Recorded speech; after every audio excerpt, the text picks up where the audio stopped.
Hello friends, आज हम start करने जा रहे हैं अकाउंटिंग स्टैंडर्ड 19।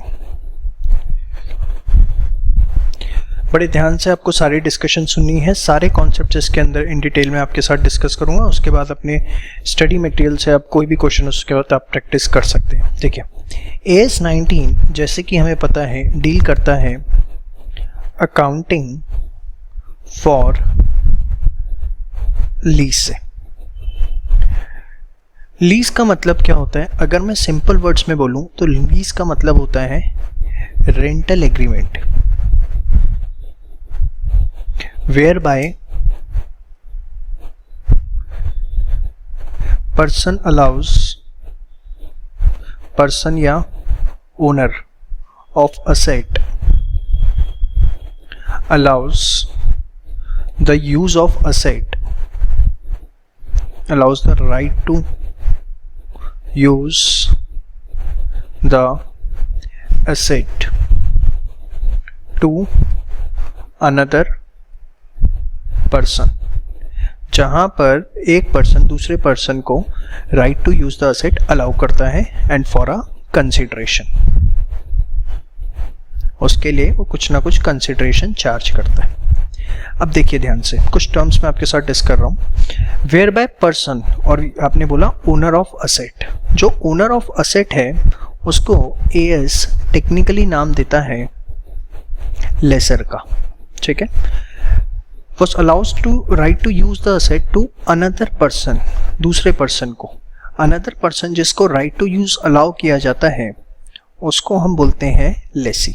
तो आपको तीन टर्म्स क्लियर हो गए, lease, lessor and lessee. Lessor is simply the owner of asset, lessee is the person to whom the usage of asset is allowed for a consideration, ठीक है। चलिए आगे हम बात करते हैं। देखिए, AS 19 जो है वो एप्लीकेबल होता है in case of all lease agreements, except, हर तरह के लीज एग्रीमेंट पर ये एप्लीकेबल है, एक्सेप्ट किनको छोड़ के? एग्रीमेंट ऑफ, या लीज एग्रीमेंट आप लिख लेना, टू एक्सट्रैक्ट नेचुरल रिसोर्सेस। अगर नेचुरल रिसोर्सेस को एक्सट्रैक्ट करने के लिए लीज एग्रीमेंट साइन किया गया है, जैसे जितनी भी आपको माइंस वगैरह होती हैं, गवर्नमेंट प्राइवेट सेक्टर को वो लीज पर देती है एक स्पेसिफिक पीरियड के लिए, तो उसकी अकाउंटिंग जो है वो AS 19 के हिसाब से नहीं होती। एक्चुअली मैं आपको बता दूं, उसके लिए हम डिप्लेशन मेथड फॉलो करते हैं। डिप्लेशन मेथड जो आप डिप्रिसिएशन के अंदर पढ़ते हैं अर्लियर स्टेजेस पे।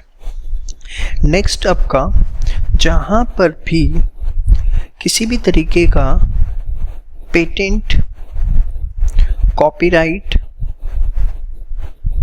इनसे रिलेटेड कोई भी रॉयल्टी पेमेंट आ जाती है, किसी भी तरह की रॉयल्टी पेमेंट आ जाती है, it can be related to patent, copyright, videos, movies, ठीक है। मतलब जहां पर आप सामने वाले से नो हाउ कोई एक इंटेंजिबल असेट लेते हैं और उसके बदले में अगर आप उसको रॉयल्टी पे कर रहे हैं तो वो AS 19 के हिसाब से कवर अप नहीं होता है। उसके लिए हमारे पास AS 9 है जिसके हिसाब से उसकी अकाउंटिंग की जाती है, दैट इज रेवेन्यू रिकॉग्निशन, ठीक है। और इसके बाद हमारा जो तीसरा आता है, in case of land. Land के केस में भी AS 19 के हिसाब से लीज एग्रीमेंट को ट्रीट नहीं किया जाता है, ठीक है। इसके पीछे आपको रीज़न पता ही है, land is an appreciable asset, ठीक है।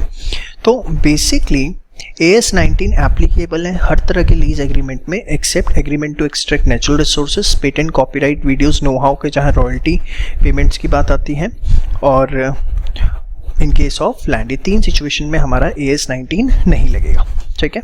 अब देखिए ज़रा, अब मैं सबसे पहले आपको एक ब्रॉड व्यू दे दूं AS 19 के बारे में, ठीक है। ध्यान से देखिए।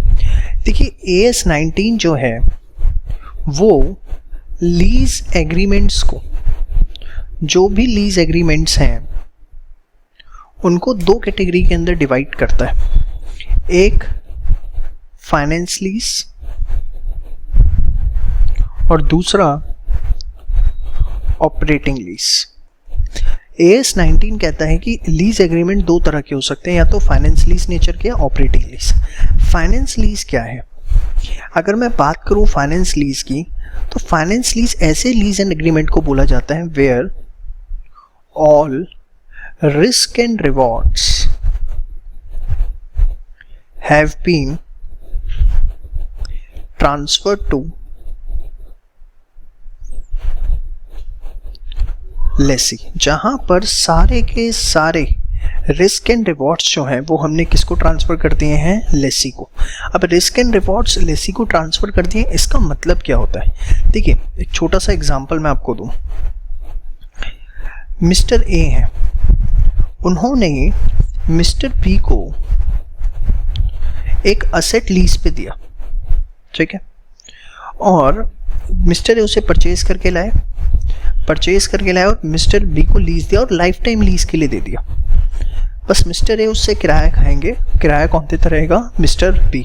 तो यहाँ पर एक तरह से सारे रिस्क एंड रिवॉर्ड जो हैं वो किसको ट्रांसफर हो चुके हैं? मिस्टर बी को ट्रांसफर हो चुके हैं। तो ऐसी सिचुएशन को हम क्या बोलते हैं कि ये फाइनेंस लीज है, ये ऑपरेटिंग लीज का कॉन्सेप्ट नहीं है। एक्चुअली फाइनेंस लीज का ब्रॉड व्यू जो है वो ड्राफ्ट किया गया है AS 1 के प्रिंसिपल सब्सटेंस ओवर फॉर्म से। अब ये सब्सटेंस ओवर फॉर्म क्या होता है आपको पता होना चाहिए। सब्सटेंस ओवर फॉर्म, सब्सटेंस का मतलब क्या होता है? रियलिटी। ओ मतलब ओवर, फॉर्म मतलब, फॉर्म का मतलब है यहां पर लीगल फॉर्म, जिसको मैं सिंपल फॉर्म में बोल दूंगा लीगैलिटी। मतलब अगर मैं इसको पूरा कंबाइन पढ़ूं तो ये बना रियलिटी ओवर लीगैलिटी। मतलब अकाउंटिंग जो है वो हमारी रियलिटी बेसिस पर होती है, लीगल कॉन्सेप्ट पे नहीं होती। आप देखिए, मिस्टर ए असेट परचेज करके लाते हैं और मिस्टर बी को वो लाइफ टाइम के लिए लीज पर दे देते हैं। लीगली आपको मिस्टर ए इस असेट के ओनर दिख रहे हैं, बट अगर रियलिटी देखा जाए तो लाइफ टाइम उसे कौन यूज़ करेगा? मिस्टर बी यूज़ करेगा। तो आप खुद बताओ, उसका डेप्रिसिएशन हमें किसको अलाउ करना चाहिए? मिस्टर ए को अलाउ करना चाहिए या मिस्टर बी को अलाउ करना चाहिए?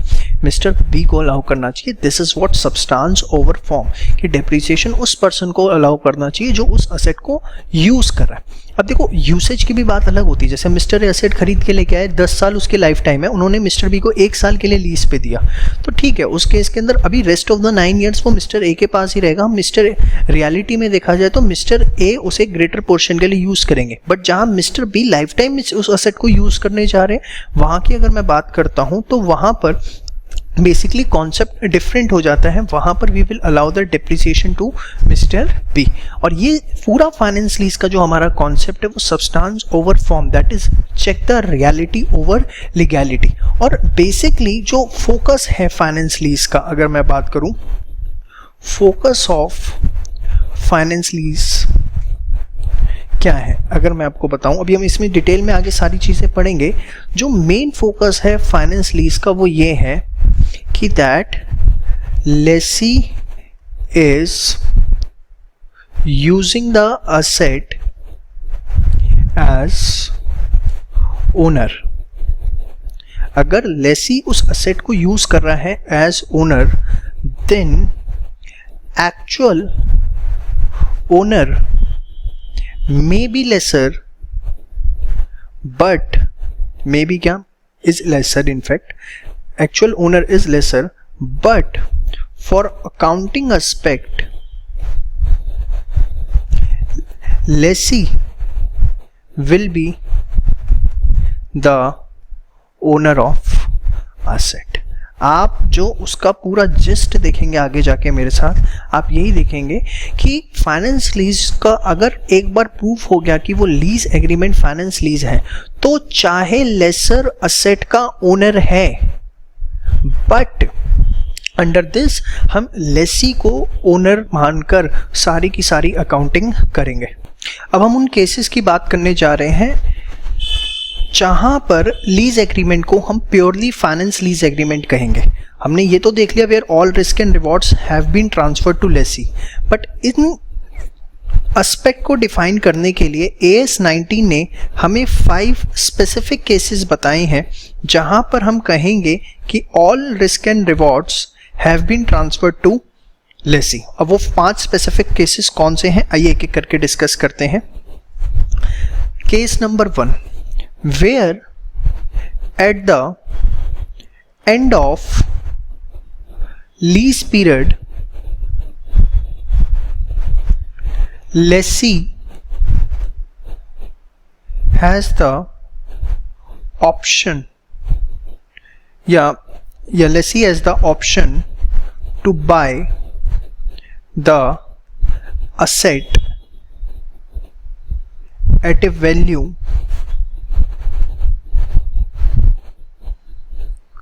less than fair market value at that time। अब ये क्या है, जरा ध्यान से देखिए, मैं आपको एक एग्जांपल से समझाता हूं। मिस्टर एक्स, मिस्टर वाई, इन दोनों के बीच में एक लीज एग्रीमेंट हुआ। लीज एग्रीमेंट के हिसाब से mister Y will pay yearly rent of ₹10 lakh for 5 years। 5 सालों तक मिस्टर वाई जो है ईयरली रेंट पे करेंगे 10 सालों को, 10 लाख रुपए 5 सालों तक पे करेंगे मिस्टर एक्स को। At the end of 5th year, 5th year के एंड में mister Y has the right to buy asset at 60% value of fair market value at that time। मतलब 5 साल के बाद मिस्टर वाई के पास एक राइट है कि अगर वो चाहें तो 5 साल के एंड में उस असेट की जो भी फेयर मार्केट वैल्यू चल रही है उसकी 60% वैल्यू पर मिस्टर वाई उस असेट को परचेज कर सकते हैं। तो यहां पर देखिए, where at the end of lease period lessee has the option to buy the asset, asset खरीदने का ऑप्शन है, और साथ में at a value less than fair market value. अब ये लेस देन जो है, ये less than not define in AS. कितना लेस देन, ये एएस के अंदर डिफाइन नहीं है। तो अगर मैं बात करूं तो ये 10% भी है, 5% भी है, मतलब 90%, 95% वैल्यू पे भी खरीदने को कहते हैं। इनफैक्ट 1% भी है। अगर मैं रिजिडली पढ़ लूँ इस चीज़ को तो ये सिचुएशन जो है वो किसकी बन जाती है, फाइनेंस लीज की। तो पहली सिचुएशन क्लियर आती है जहां पर लेसी को ये ऑप्शन है कि eight the end of the lease period वो असेट को परचेज कर सकता है, वो भी किस वैल्यू पर, फेयर मार्केट वैल्यू से कम पर। ठीक है, और कम कितना, वो कितना भी हो सकता है, that's a matter of judgement of between the management, auditors and the third party. ठीक है, अब वो कहां पर जाकर उसको फाइनेंस लीज मानते हैं और नहीं मानते हैं। Second, where at the end of lease period ownership of asset will transfer to lessee। And of lease period में ओनरशिप ऑफ असेट जो है वो किसको चली जाएगी, लेसी को। मैं एक सिंगल वर्ड लिख रहा हूं जिससे आपको सारी बातें समझ में आ जानी चाहिए। हायर परचेज एग्रीमेंट, इसका परफेक्ट एग्जांपल है हायर परचेज एग्रीमेंट, जहां पर हायर वेंडर हायर परचेजर को असेट बेचता है, हायर परचेजर सारी इंस्टॉलमेंट्स पे करता है, उसके बाद एंड में ओनरशिप ट्रांसफर होती है हायर वेंडर से हायर परचेजर को। तो वो भी एक केस, हायर परचेज एग्रीमेंट जितने भी हैं वो सारे के सारे आपके फाइनेंस लीज एग्रीमेंट है। ठीक है जी, चलिए आगे बात करते हैं तीसरे पॉइंट की। ध्यान से देखिए, asset given on lease is of specialized nature and can be used by lessee without any major modification. अब ये क्या है, ध्यान से देखिए, ये बहुत important concept again. Mister A है, उनकी एक फैक्ट्री है जो उन्होंने अब क्लोज कर दी और क्लोज करके लेट आउट कर दी मिस्टर बी को। मतलब पहले वो उसे खुद ऑपरेट कर रहे थे, ठीक है, अब उन्होंने ऑपरेशंस खुद बंद कर दिया और फैक्ट्री को लेट आउट कर दिया मिस्टर बी को। मिस्टर बी सेम बिजनेस के अंदर है, ठीक है, वो एक्सपेंशन कर रहे थे अपने बिजनेस का, तो उन्होंने मिस्टर ए की फैक्ट्री लेट आउट ले ली। तो यहाँ पर देखो मिस्टर ए ने जो असेट दिया है किसको, मिस्टर बी को ऑन लीज, वो स्पेशलाइज नेचर का है जिसे मिस्टर बी डायरेक्टली यूज कर सकते हैं विदाउट एनी मेजर मॉडिफिकेशन। तो अगर ये सिचुएशन क्रिएट होती है तो ये भी किसका एग्जाम्पल है हमारे पास, फाइनेंस लीज का। बात समझ में, जहाँ पूरी की पूरी फैक्ट्री किराए पर उठा दी जाती हैं वहाँ पर आप कह सकते हो कि वो एक तरह से फाइनेंस लीज है। बट इसके बेसिस पर प्रैक्टिकली अगर मैं बात करूं, इसके बेसिस पर कह देना कि कोई एग्रीमेंट फाइनेंस लीज है और बाकी कोई दो पांचों में से कोई एक कंडीशन भी सेटिस्फाई हो रही है, कोई एक केस भी आ रहा है, तो वो फाइनेंस लीज है। बट अगर मैं प्रैक्टिकल एक्सपोजर करूं तो सिर्फ तीसरे के बेसिस पे कहना फाइनेंस लीज थोड़ा सा गलत है, क्योंकि अगर हम इसको बहुत ओपन नेचर में पढ़ने लग गए तो आपको सारे एग्रीमेंट्स ही फाइनेंस लीज नजर आने शुरू हो जाएंगे, ठीक है।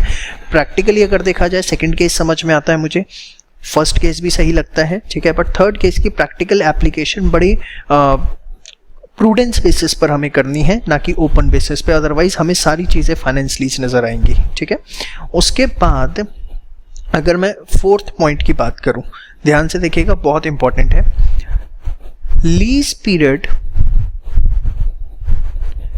Cover up majority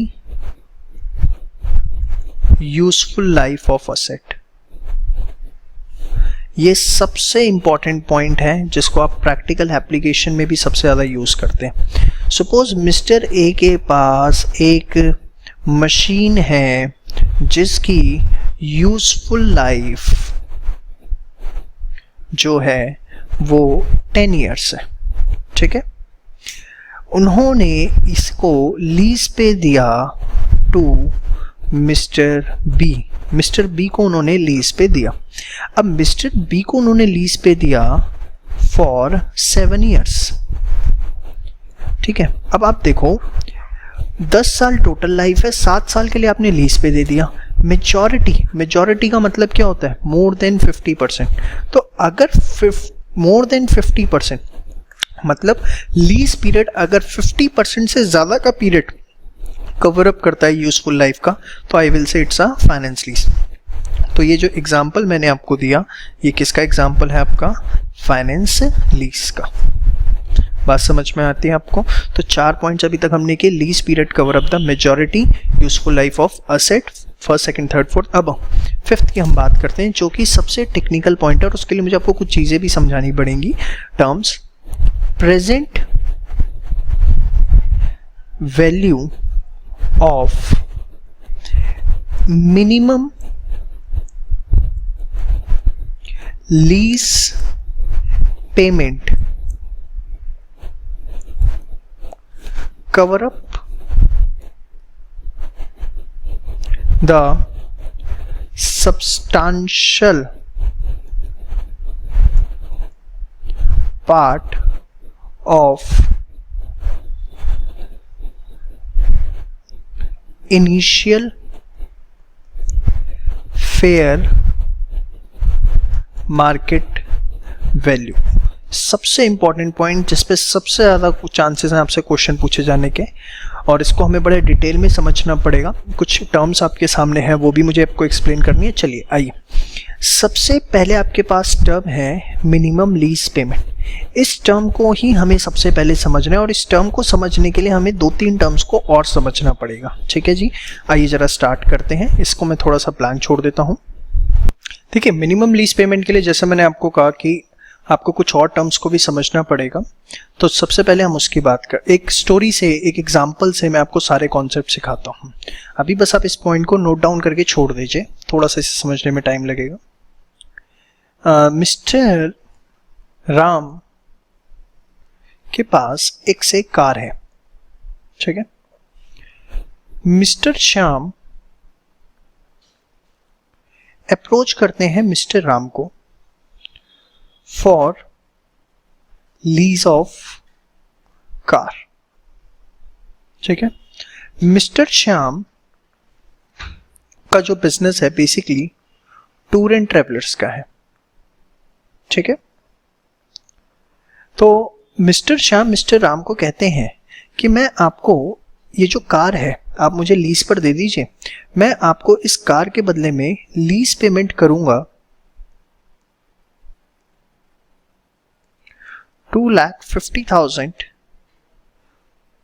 per annum और लीज पीरियड होगा 5 इयर्स का, मतलब 5 साल तक मैं आपको 2.5 लाख रुपए देता रहूंगा। ये मिस्टर श्याम ने मिस्टर राम को प्रपोजल दिया। मिस्टर राम ने कहा कि सर आपका प्रपोजल बिल्कुल भी बुरा नहीं और मुझे कोई दिक्कत भी नहीं है, बट प्रॉब्लम ये है कि जो कार है इसके यूजफुल लाइफ जो है वो 5 इयर्स ही बची है, और ये भी अच्छी बात है कि आप 5 सालों के लिए इसे लीज पर ले रहे हैं। बट प्रॉब्लम ये है कि अगर मैं इसको 5 साल खुद यूज करता हूं और तब जाकर मैं इसे मार्केट में बेचता हूं, तो उस केस में मुझे रेजिडुअल वैल्यू जो मैंने मार्केट से पता लगाई हुई है वो लगभग 1.5 लाख रुपए मिलेगी। 5 साल यूजफुल लाइफ है, अगर मैं इसको खुद यूज करके मार्केट में जाके 5 साल बाद बेचूंगा कितने मिलेंगे? 1.5 लाख। बट प्रॉब्लम ये है कि अगर ये कार मैंने आपको लेट आउट कर दी, आप इसे टूर एंड ट्रेवलर्स मतलब कमर्शियल पर्पस के लिए यूज करोगे। अब कमर्शियल पर्पस के लिए अगर आप यूज करोगे तो ऑब्वियसली जो नॉर्मल वियर एंड टियर है वो कंपैरेटिवली बहुत ज्यादा होगा। जहां मिस्टर राम उसे पर्सनल पर्पस के लिए यूज करते और मिस्टर श्याम उसे कमर्शियल यूज के लिए ले रहे हैं, तो बट ऑब्वियस है वियर एंड टियर ज्यादा होना है। तो उस केस के अंदर अगर मिस्टर श्याम को ये लीज पर दी जाती है तो उन्होंने कहा कि मुझे फिर रेजिडुअल वैल्यू 1.5 लाख ना मिलके रेजिडुअल वैल्यू मात्र और मात्र 50,000 रुपीज मिल पाएगी। और ये 50 कब मिलेगी? If car is leased out to mister Shyam for commercial purpose. और रीजन मैंने आपको बता दिया, क्योंकि वियर एंड टियर जो है वो ज्यादा होगा, ठीक है। तो मिस्टर राम ने कहा कि कहीं ना कहीं मेरा ये जो 1.5 लाख से जो मुझे 1.5 लाख खुद मिलता है यूज करने पे, बट क्योंकि आप यूज कर रहे हो तो सिर्फ 50,000 रुपए का लॉ मिल पाएगा। तो ये जो लॉस है कितने रुपए का? Loss of residual value, loss of residual value है, ये आप मुझे कंपनसेट करोगे। Loss of residual value mister Ram ने कहा कि ये आप कंपनसेट करोगे और मिस्टर श्याम से मान भी गए। तो loss of residual value that is ₹1 lakh, ये एक एडिशनल पेमेंट है जो कि कौन किसको करने वाला है? This additional payment will be made by Shyam to Ram on expiry of lease period, yes or no? और इसी चीज को हम नाम देते हैं टेक्निकल टर्म्स में गारंटेड रेजिडुअल वैल्यू। इसको हम क्या नाम देते हैं? Guaranteed residual value. तो गारंटेड रेजिडुअल वैल्यू वर्ड आपको समझ में आ जाना चाहिए क्या है गारंटेड रेजिडुअल वैल्यू? अगर मैं इसकी डेफिनेशन बोलूं, that part of residual value which will be compensated by lessee to lessor at the time of expiry of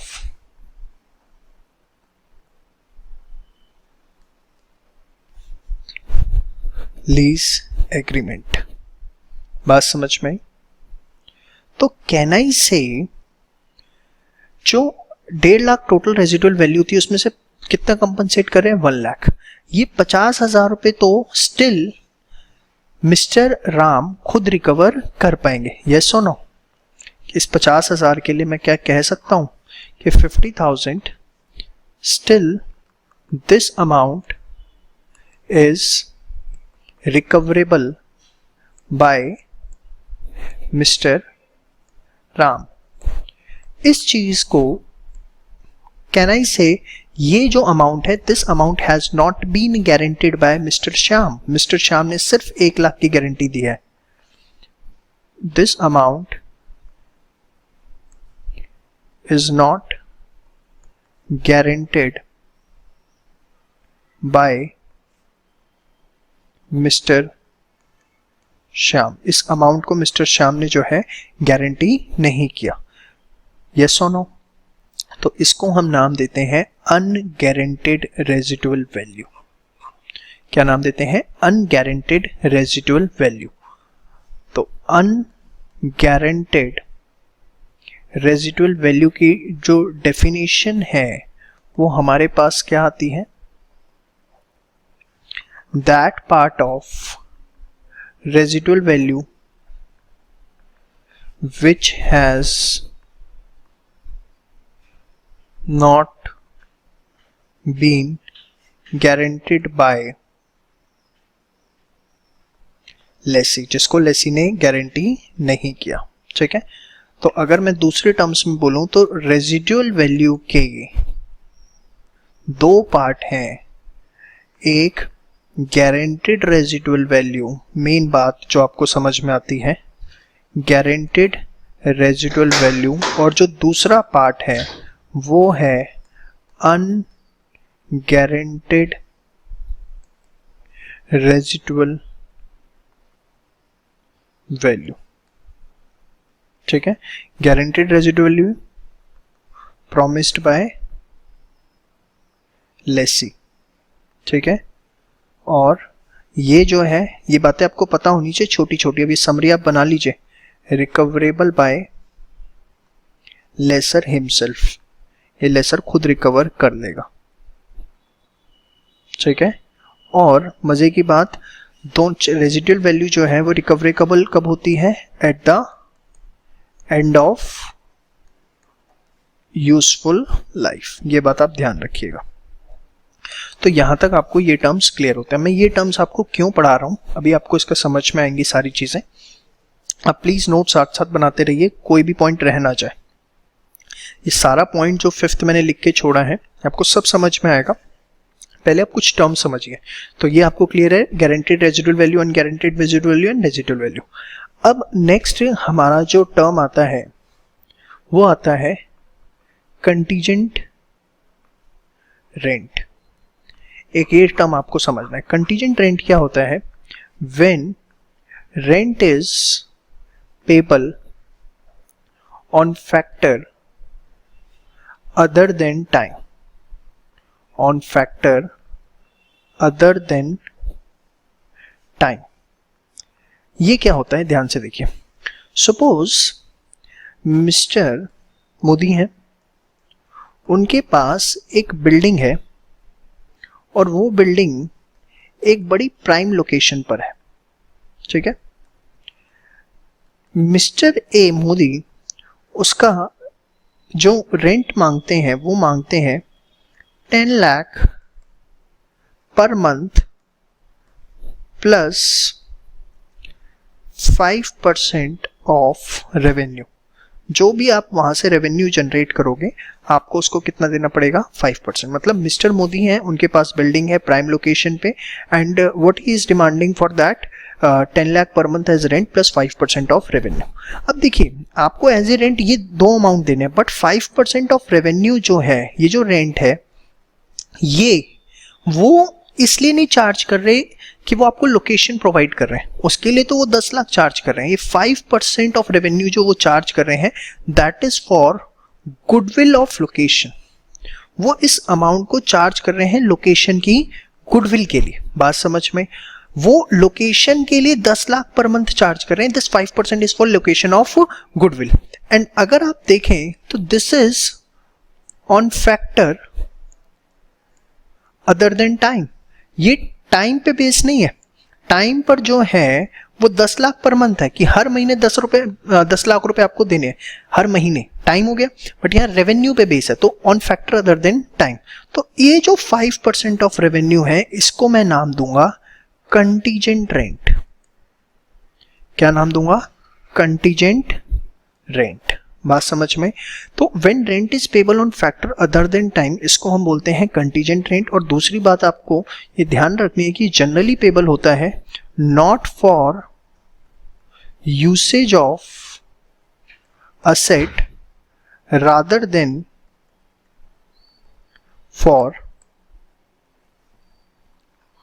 location goodwill of asset या लोकेशन, आप कुछ भी लिख सकते हैं। ठीक है जी, ये बात आपको ध्यान रखनी है। तो आपको दो टर्म्स क्लियर हैं, रेजिडुअल वैल्यू उसके दोनों पार्ट्स, प्लस आपको क्लियर है कंटीजेंट रेंट। अब हम जो नेक्स्ट टर्म डिस्कस करने जा रहे हैं वो अब मेरा टर्म आएगा मिनिमम लीज पेमेंट, जो मैंने यहां पर लिखा था। अब मेरा बेस बन चुका है, अब मैं आपको मिनिमम लीज पेमेंट समझा पाऊंगा कि एग्जैक्टली मिनिमम लीज पेमेंट होता क्या है। ठीक है जी, देखिए minimum lease payment,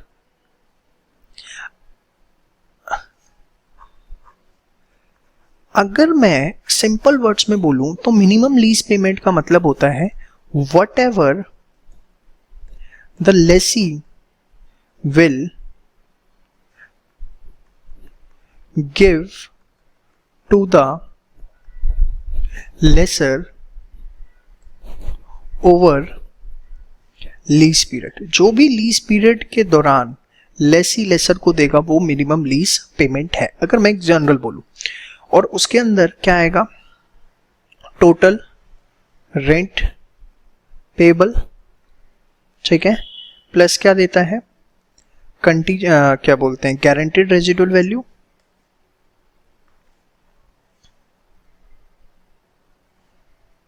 guaranteed residual value. Unguaranteed नहीं, अनगारंटेड वो खुद रियलाइज करता है। ये बात मैंने आपको समझा दी थी, आप देखो मैंने जानबूझ के लिखा था रिकवरेबल बाय लेसर हिमसेल्फ। बात समझ में? अब देखिए टोटल रेंट पेबल आपने ले लिया, बट अब देखो यहां पर टोटल रेंट पेबल की अगर मैं बात करूं 10 लाख पर मंथ है प्लस 5% ऑफ रेवेन्यू। आप एक बात बताओ, आप यहां पर लीज आउट कर रहे हो, वो आप असेट को लीज आउट कर रहे हो और असेट के लिए आपको 10 लाख पर मंथ मिल रहा है। This 5% of revenue, that is the contingent rent, is not for the purpose of asset, rather than it is for the purpose of goodwill.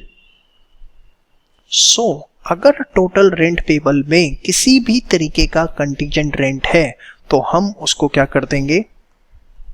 Minus कर देंगे। क्यों माइनस कर देंगे contingent rent? Because this amount is not payable by lessee for usage of for asset। ये वो asset के लिए नहीं दे रहा, rather than उसकी गुडविल के लिए दे रहा है। बात समझ में आती है?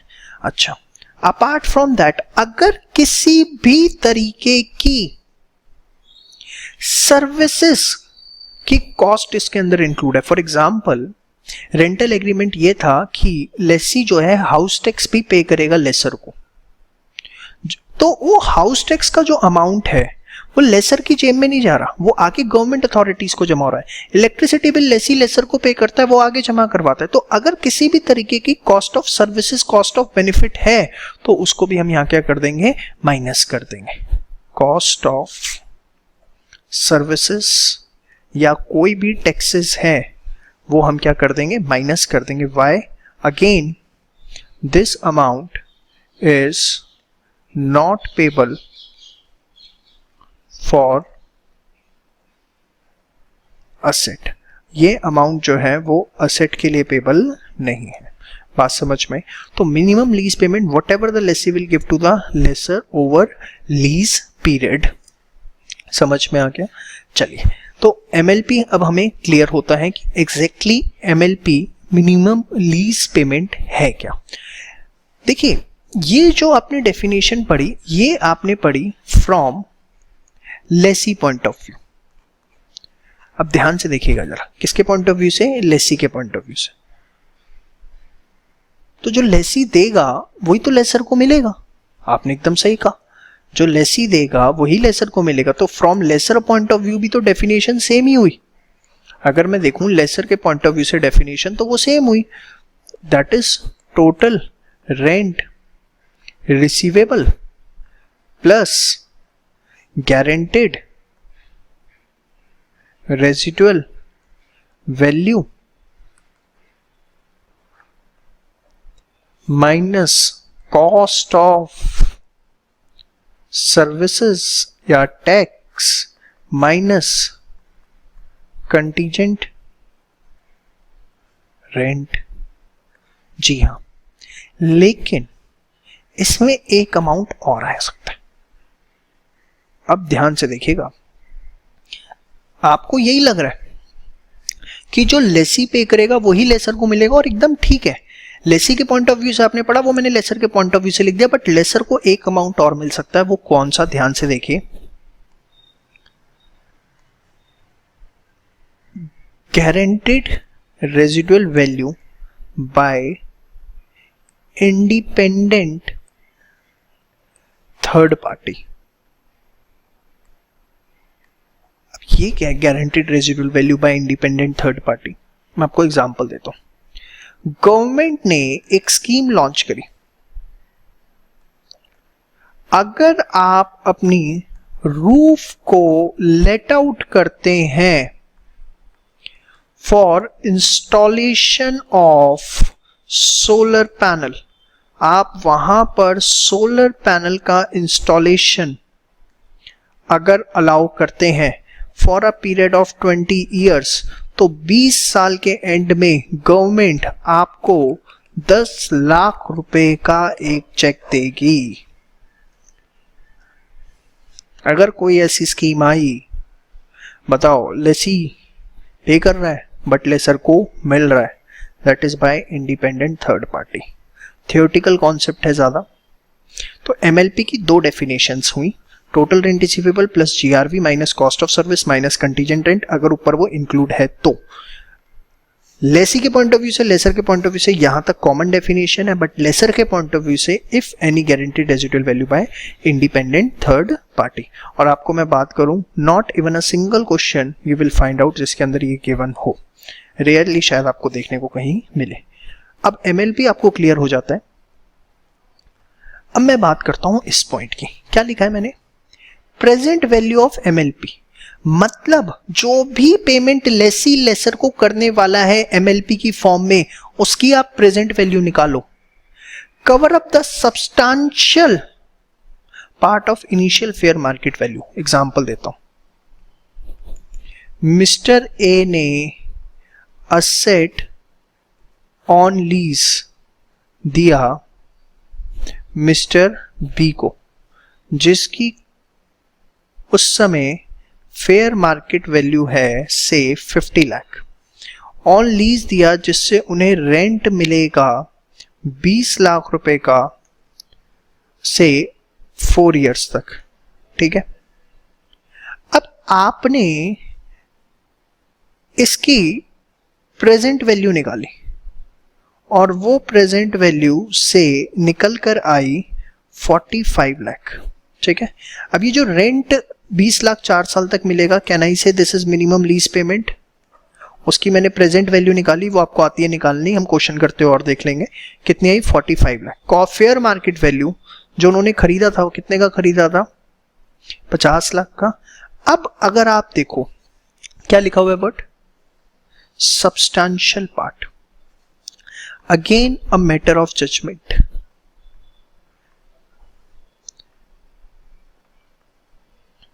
मेजॉरिटी वर्ड नहीं लिखा है।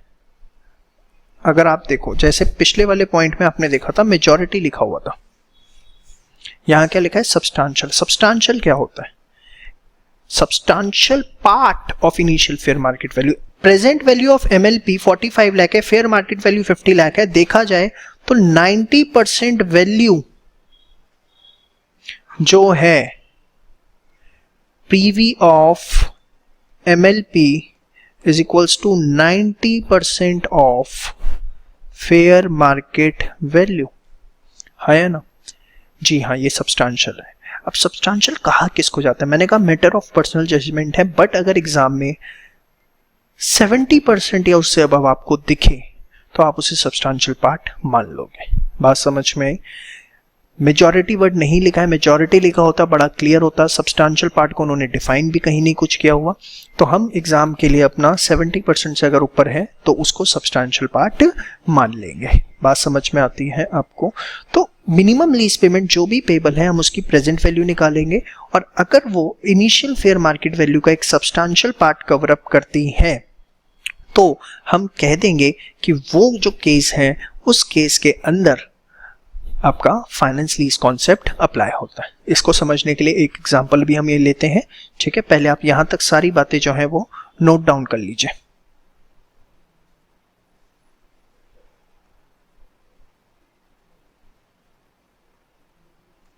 चलिए इस क्वेश्चन से समझते हैं अभी से कॉन्सेप्ट को और अच्छे से। लीज टर्म हमारे पास है 5 इयर्स, लीज रेंट मिलेगा 5 lakh per annum, residual value है 3 लाख, अनगारंटेड रेजिडुअल वैल्यू है 1 lakh. Find the nature of lease if FMV in the beginning is 20 lakh. अब ध्यान से देखिए, सबसे पहले हमें मिनिमम लीज पेमेंट याद होना चाहिए कि मिनिमम लीज पेमेंट में आता क्या क्या है। मिनिमम लीज पेमेंट के अंदर rental payment plus guaranteed residual value आती है, यही दो चीजें आती हैं। गारंटीड रेजिडुअल वैल्यू जो है यहां पर 3 लाख माइनस 1 लाख कितने की है, 2 लाख की है। और जो रेंटल पेमेंट है वो कितनी है, that is 5 lakh per annum. हमें क्या निकालना है नेचर ऑफ लीज के लिए, याद करो 5 केसेस थे। फर्स्ट केस क्या था, ओनरशिप मिल जाए। सेकंड केस ऑप्शन है कि फेयर मार्केट वैल्यू से कम पे परचेज कर सकता है।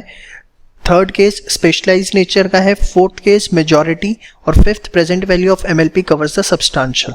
क्लियर, आपको पता लगता है कि यहाँ पर पहले 4 केसेस अप्लाई नहीं हो सकते, हम फिफ्थ केस से ही यहाँ पर सॉल्व करेंगे।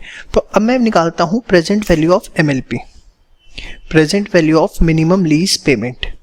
अब देखिए 5 लाख की जो पेमेंट है वो हर साल मिलनी है, और आपको सम ऑफ पीवी फैक्टर गिवन है 3.79। तो प्लीज मैं ज्यूम कर रहा हूं कि आपको प्रेजेंट वैल्यू के कॉन्सेप्ट्स क्लियर है निकालने के, कि प्रेजेंट वैल्यू कैसे निकाली जाती है। तो 5 लाख को मैं सीधे सम ऑफ पीवी फैक्टर से मल्टीप्लाई कर दूंगा, प्लस जो गारंटीड रेजिडुअल वैल्यू है वो कितनी है, 2 लाख।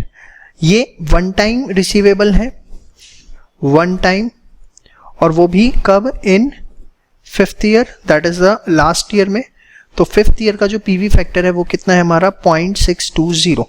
तो अच्छा, अब गारंटीड रेजिडुअल वैल्यू थी कितनी, 2 लाख। तो मैंने क्या किया, 2 लाख को मल्टीप्लाई कर दिया 0.670 से, ठीक है जी, सॉरी 620 से, 620 से हमने यहाँ पर मल्टीप्लाई कर दिया। तो आप अगर इसे निकालें 5 lakh into 3.79, this comes out to be 1,895,000, और ये 2 लाख का 0.620 कितना आता है, 124,000 प्लस 1,895, तो ये आ गया 20,19,000।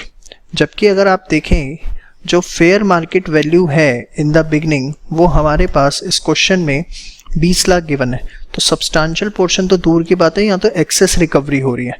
तो this is a case of क्या, फाइनेंस लीज। जी हाँ, why, because present value of MLP is more than FMV, that is covering the substantial part.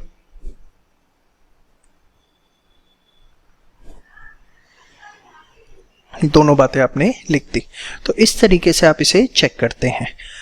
तो पांचों केसेस होपफुली आपके दिमाग में जाकर एकदम बैठ गए हैं कि फाइनेंस लीज कब कहा जाएगा। और सीधी सी बात, अगर वो फाइनेंस लीज का पांचों में से एक भी केस सेटिस्फाई नहीं हो रहा तो वो केस जो है वो हमारा किसका है, ऑपरेटिंग लीज का। अब मैं आपके साथ बात करने जा रहा हूं accounting in case of finance lease. जो अगर हमें ये पता लग गया कि ये फाइनेंस लीज है तो उस केस में अकाउंटिंग किस तरीके से होगी, अब हम ये देखेंगे। देखिए, मैंने आपको बताया था कि यहां पर फोकस हमारा है सब्सटैंशियल ओवर फॉर्म पे, दैट इज जो लेसी है हम उसको क्या बना देते हैं, ओनर बना देते हैं।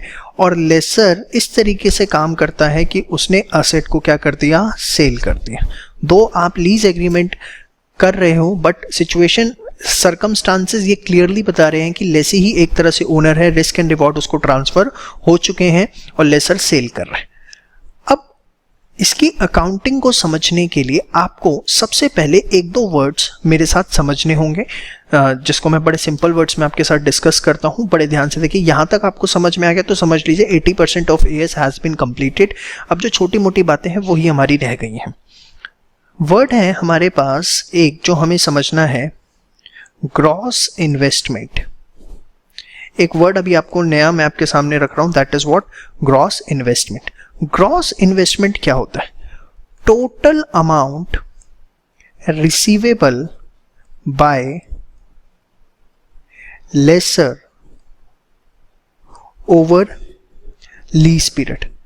ओवर लीज पीरियड लेसर को जो भी टोटल अमाउंट रिसीवेबल है उसको हम बोलते हैं ग्रॉस इन्वेस्टमेंट। अब ये अमाउंट कौन सा हो सकता है, this amount can be minimum lease payment, जो कि किससे मिलती है, लेसी से या इंडिपेंडेंट थर्ड पार्टी से, प्लस अब एक बात बताओ, अगर आपको मेरा वो एग्जाम्पल याद हो कार वाला जो मैंने आपको दिया था अभी यहां पर स्टार्टिंग में, कि 1.5 लाख की कार है, अरे कहाँ गया भाई, हाँ 1.5 लाख की कार है, 1 लाख का लॉस था और वो जो लॉस था वो श्याम पे करने के लिए तैयार हो गया था, उसको हमने नाम दिया था गारंटेड। बट ये 50,000 रुपये जो है वो मिस्टर राम खुद रिकवर करेंगे और इसका मैंने आपको बताया था unguaranteed residual value is recoverable by lessor himself. यहां पर देखिए मैं क्या लिख रहा हूं, यहां पर मैंने लिखा है total amount receivable by lessor over lease period. तो one, it can be minimum lease payment और it can be unguaranteed residual value. ये जो अमाउंट है वो रिसीव होगा उसे लेसी से या इंडिपेंडेंट थर्ड पार्टी से। आपको याद हो मैंने लास्ट में आपको पॉइंट स्पेशल लिख के बताया था। और ये अमाउंट जो है वो लेसर हिमसेल्फ रिकवर करेगा, यस और नो। तो मैंने आपको बताया gross investment is what, gross investment is the sum of minimum lease payment plus unguaranteed residual value. समझ में आ गई आपको मेरी बात। अब एक बहुत ही बेसिक डिस्कशन मैं आपके साथ करने जा रहा हूं।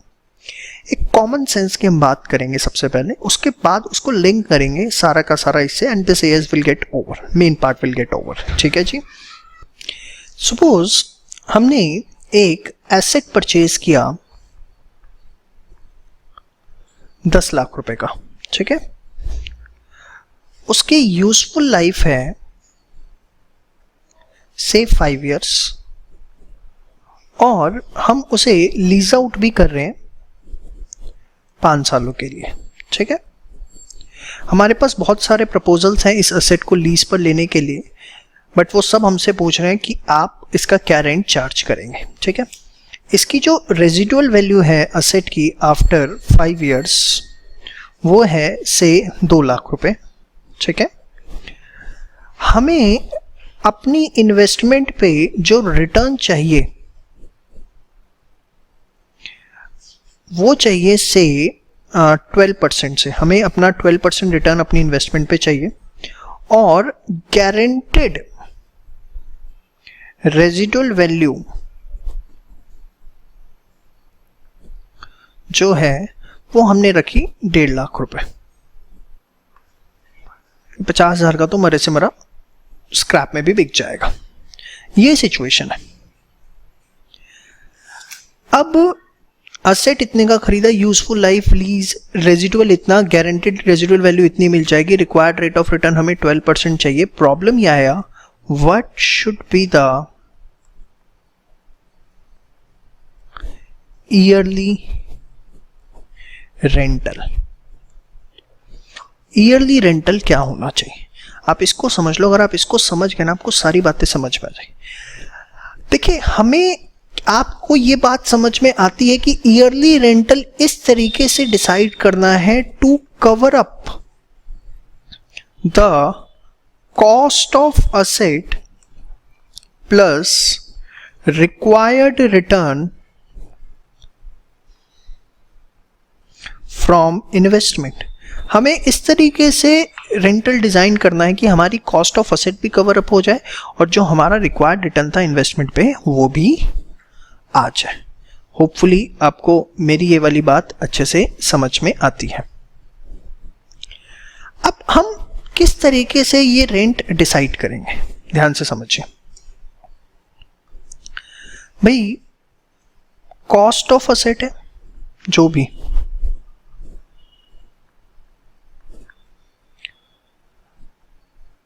Cost of asset is how much, 10 lakh. मुझे ये भी रिकवर करनी है प्लस अपना रिक्वायर्ड रेट ऑफ रिटर्न भी कवर अप करना है। अब मुझे मिलेगा क्या क्या, जरा अगर मैं देखूं तो आप समझना। मुझे मिलेगा एक तो लीज अमाउंट, मतलब एक तो rent plus guaranteed residual value, plus मैं अनगारंटीड रेजिडुअल वैल्यू जो अपने आप से कवर अप कर पाऊंगा। और इन तीनों से मेरी रिकवरी तीनों से मिला करके कितनी होनी चाहिए, मैंने आपको बता दिया, cost of asset plus required rate of return. मैं जानबूझ के से स्लो ले रहा हूं और इतना रिपीट कर रहा हूं क्योंकि अगर मैं हल्का सा फास्ट हो गया भूल जाओगे। मुझे rent, guaranteed residual value, unguaranteed residual value, ये 3 अमाउंट मिलेंगे और ये इसी तरीके से मिलने चाहिए कि मेरी कॉस्ट ऑफ असेट आ जाए और मेरा रिक्वायर्ड रेट ऑफ रिटर्न आ जाए। तो मैंने क्या किया, जो अनगारंटीड रेजिडुअल वैल्यू है उसकी प्रेजेंट वैल्यू निकाली, present value of unguaranteed residual value, present value निकाली ऑफ गारंटेड रेजिडुअल वैल्यू और प्रेजेंट वैल्यू निकाली रेंट की जो मुझे मिलेगा। और इन सब के लिए जो मैंने पीवी फैक्टर लिया वो लिया एट द रेट ऑफ जितना मेरा रिक्वायर्ड रेट ऑफ रिटर्न है, दैट इज 12%। अगर 12% से मैं इन सब की प्रेजेंट वैल्यू निकालता हूं पीवी फैक्टर 12% लेके, और वो अगर मेरी कॉस्ट ऑफ असेट के इक्वल आ गया तो मेरा रिक्वायर्ड रेट ऑफ रिटर्न 12% भी आ गया प्लस मेरी कॉस्ट भी रिकवर हो गई। आपको होपफुली मेरी ये बात समझ में आ रही है, समझ में आया? या अगर मैं इसको दूसरे तरीके से देखूं कि जो भी मुझे रेंट मिलेगा या गारंटीड रेजिडुअल वैल्यू मिलेगी प्लस अनगारंटीड रेजिडुअल वैल्यू मिलेगी, अगर मैं इसकी प्रेजेंट वैल्यू निकाल दूं eight the rate of 12%, present value निकाल दूं एट द रेट ऑफ 12% और वो मेरी कॉस्ट ऑफ असेट के इक्वल आ जाए, तो मेरा जो पर्पस है वो कंप्लीट हो गया। यस और नो? अब तो समझ में आ गया होगा यार, ठीक है। अब ध्यान से देखिए, इसी चीज को और इलेबोरेट करो कि मुझे ये टेक्निकली करना है। अब रेंट और गारंटीड रेजिडुअल वैल्यू, ये किसका पार्ट है? मिनिमम लीज पेमेंट, आपको पता ही है। यस और नो? तो कैन आई से प्रेजेंट वैल्यू ऑफ, जो मैंने पीछे लिखा था rent plus present value of guaranteed residual value, ये दोनों जो हैं मिला करके बन गया present value of minimum lease payment. यहां पर क्या था? Present value of unguaranteed residual value. इसको मैं यहां पर दोबारा ले आता हूं, present value of unguaranteed residual value. और ये जो है मेरे किसके इक्वल होना चाहिए?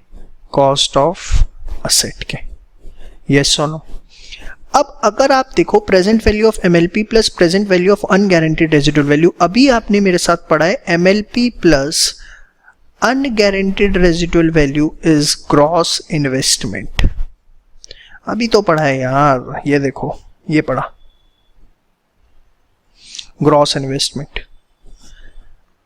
तो कैन आई से कि present value of MLP plus present value of UGRV is nothing but the present value of, common ले लिया, MLP plus unguaranteed residual value, which is present value of gross investment, which is equals to what? Always equals to cost of asset. ये चीज आपको ध्यान रखनी कि present value of gross investment जो है वो हमेशा किसके इक्वल आएगी? कॉस्ट ऑफ असेट की, जिसको हम दूसरे नाम देते हैं नेट इन्वेस्टमेंट। या आप जब कोई एसेट खरीदने जाते हो तो किस पे खरीदते हो? फेयर मार्केट वैल्यू पे। तीनों एक ही बात है,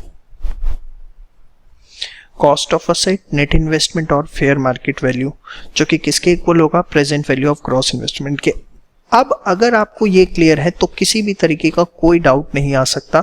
ये क्वेश्चन अब मैं आपके साथ करने जा रहा हूं, उससे पहले सारी बातें एक बार रिवाइज कर लो। थोड़ी सी हैवी है मैं मानता हूं, बट आप रिवाइज करिए इसे एक बार, तब ये क्वेश्चन करेंगे। चलिए, अब ये क्वेश्चन मेरे सामने था, असेट परचेज वगैरह वगैरह। असेट परचेज 10 लाख का, useful life, residual value, required guaranteed residual value. उसने कहा क्या ईयरली रेंट चार्ज करूं? तो मुझे सिर्फ एक ही चीज याद आ रही थी बार बार कि भाई जो भी प्रेजेंट वैल्यू ऑफ रेंट है उसको प्लस करो present value of guaranteed residual value में, प्लस करो present value of unguaranteed residual value.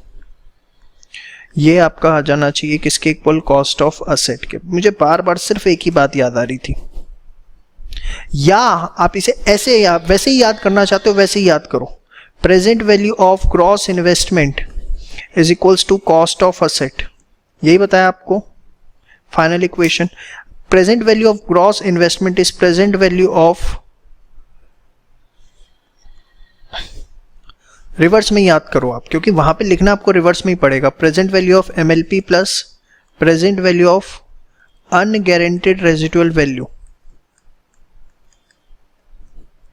और फिर present value of MLP is what? Present value of rent plus present value of guaranteed residual value, यही, plus present value of unguaranteed residual value is cost of asset. आप इससे ऐसे ले आओ, ये मैंने सीधे लिख दिया जो कि बहुत सिंपल है, बट यही चीज आपने यहाँ पे रिवर्स में ड्राइव करनी सीखी थी, जो कि एक लॉजिकल वे था, बट एग्जाम में आपको ऐसे लिख के आनी है। अब देखिए जरा, कॉस्ट ऑफ असेट कितना है? 10 लाख।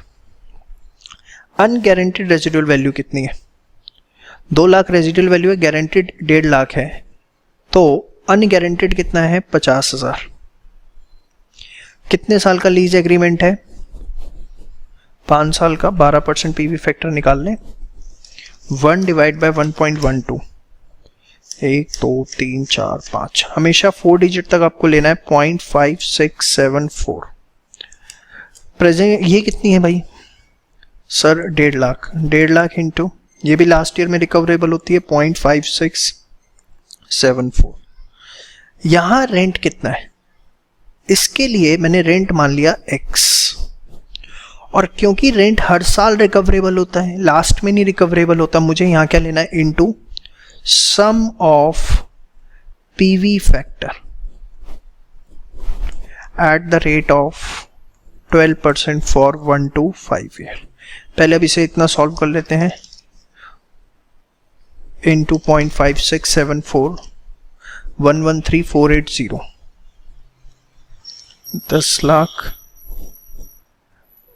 माइनस 113480। मैंने इसको पूरा सॉल्व कर लिया है, तो ये आपका आया 886520 x into sum of PV factor at the rate of 12% for 1 to 5 year. देखें 1 डिवाइड बाय 1.12, 1 2 3 4 5, यह आता है हमारा 3.6047। तो आप हर साल जो रेंट चार्ज करने वाले हो वो आप चार्ज करोगे 886520 डिवाइडेड बाय 3.6047, 3.6047। तो ये कितना आता है आपका? 886520 डिवाइड बाय 3.6047। हर साल का जो आपका ईयरली रेंटल चार्ज होगा दैट विल बी 24593.4। इतना आप हर साल ईयरली रेंटल चार्ज करोगे तो आप अपनी कॉस्ट ऑफ असेट भी रिकवर कर पाओगे, एज वेल एज आप गारंटेड रेजिडुअल वैल्यू को भी अपना रिक्वायर्ड रेट ऑफ रिटर्न भी रिकवर कर पाएंगे। तो आपको समझ में आया कि किस तरीके से मैंने ईयरली रेंट निकाला।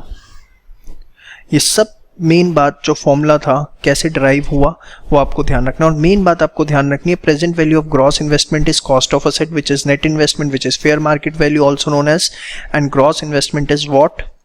MLP plus unguaranteed residual value. तो इसी में आप बेशक लिख भी लीजिए, this is present value of MLP plus present value of unguaranteed residual value.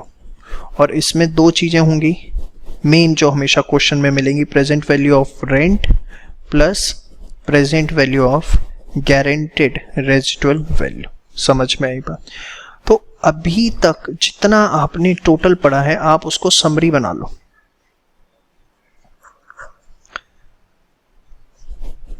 Lease दो तरह की है, कौन कौन सी? Finance lease, operating lease. ठीक है, 5 केसेस हैं इसके।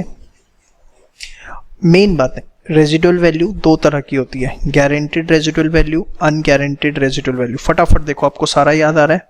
कौन पे करेगा? Payable by lessee.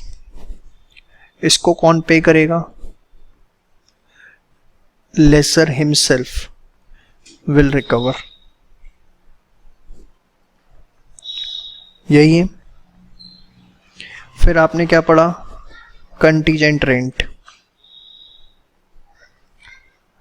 ठीक है, based on factor other than time. बस इतना पता होना चाहिए, खत्म कहानी। ठीक है, इसके बाद अगर आपने नेक्स्ट जो टर्म पढ़ा मिनिमम लीज पेमेंट। ठीक है, मिनिमम लीज पेमेंट आपने पढ़ा। क्या क्या आता है? रेंट अमाउंट, टोटल जो भी पे किया, उसमें guaranteed residual value, contingent rent नहीं लेना या लेना है? बिल्कुल भी नहीं लेना। गुड। और बताओ, माइनस कॉस्ट ऑफ सर्विसेज या टैक्सेस, जो कि कभी क्वेश्चन में मिलेंगे ही नहीं, आपने कितने भी देख लो। लेसर के पॉइंट ऑफ व्यू से, ये किसके पॉइंट ऑफ व्यू से था, लेसी, फिर किसके पॉइंट ऑफ व्यू से, लेसर। ऊपर वाली चार चीजें सेम रहेंगी, प्लस इसमें जुड़ जाएगा guaranteed residual value by independent third party, यही पढ़ा था आपने।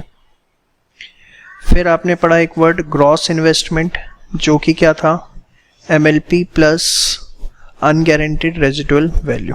फिर आपने पढ़ा present value of gross investment is always equals to fair market value, और you can say net investment, और you can say cost of asset.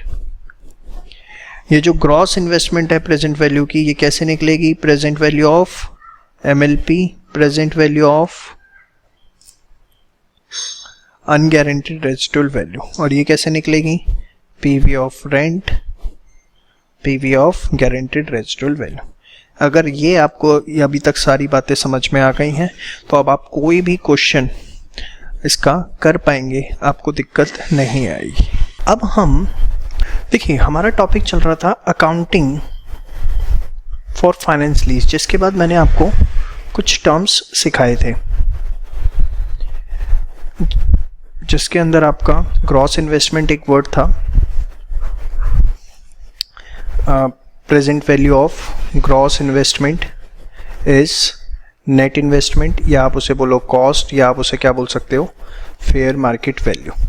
और ये किसके इक्वल था, PV of MLP plus PV of unguaranteed residual value. और ये क्या था आपका, PV ऑफ रेंट और PV of guaranteed residual value. ये आपको याद रखना था। चलिए, अकाउंटिंग फॉर फाइनेंस लीज। सबसे पहले इन द बुक्स ऑफ लेसी की बुक्स में हम इसकी क्या अकाउंटिंग करते हैं।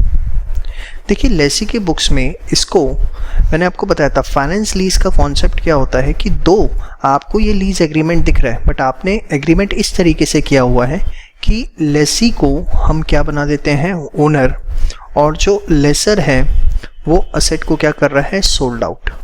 और मैंने आपको स्टार्टिंग में बताया था, this is because of somewhat substance over form. ठीक है, चलिए, तो in the books of lessee हम असेट रिकॉर्ड करेंगे। कैसे रिकॉर्ड करेंगे, asset under finance lease, asset under finance lease to lessor. अब आप देखिए, इसके अंदर एक दो बातें जो नोट करने वाली है। लेसर को मैंने क्या बना दिया, अपनी लायबिलिटी, असेट है डेबिट किया, लेकिन सिर्फ असेट डेबिट नहीं किया, मैंने लिखा है अंडर फाइनेंस लीज। ये AS 19 की डिस्क्लोजर रिक्वायरमेंट है।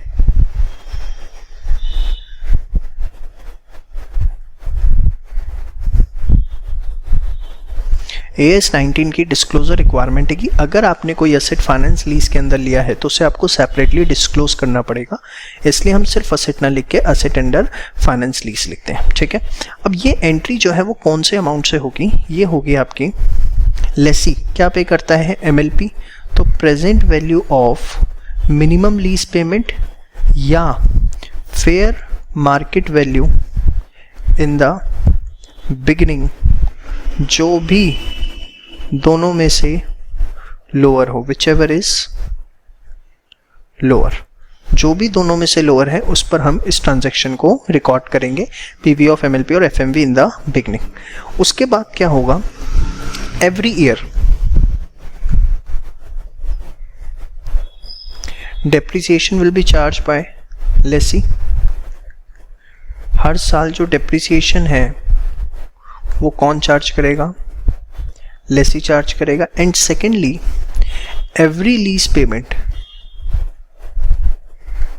हर लीज पेमेंट को will be bifurcated into principal and interest. हर लीज पेमेंट को हम बाइफरकेट करेंगे कि उसमें हम कितनी प्रिंसिपल पेमेंट कर रहे हैं और कितनी इंटरेस्ट पेमेंट करते हैं। अब इस कॉन्सेप्ट को समझाने के लिए ये जो मैंने लिख दिया, इसको मैं समझाने के लिए आपके साथ एक एग्ज़ाम क्वेश्चन डिस्कस करने जा रहा हूँ, ठीक है। उस एग्जाम्पल से आप समझेंगे भी और ये एग्ज़ाम क्वेश्चन भी है जो आता है, तो ध्यान से देखिएगा, ठीक है। आइए, एग्ज़ाम क्वेश्चन जो मेरे सामने है आप इसे नोट करिए ज़रा साथ साथ। सपोज हमारे पास एक लीज़ है, लीज़ का टेन्योर है 4 इयर्स का, ठीक है बेटा।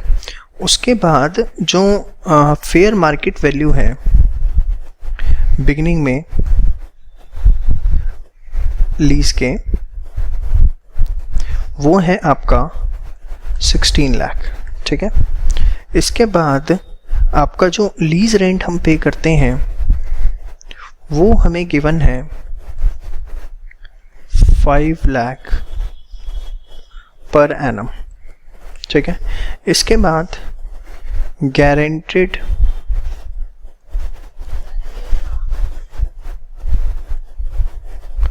आपकी गलत नहीं होगी बेटा, लास्ट वीडियो में स्पेलिंग गलत हुई है बस।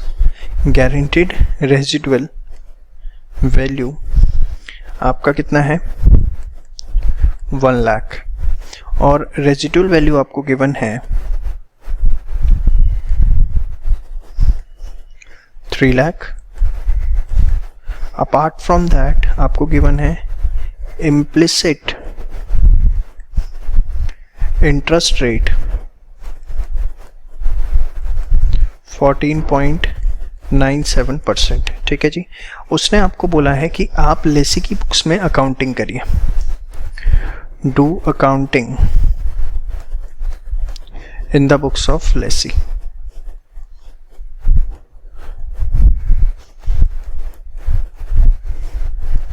चलिए स्टार्ट करते हैं। सबसे पहले लेसी क्या निकालेगा, present value of minimum lease payment, yes और नो।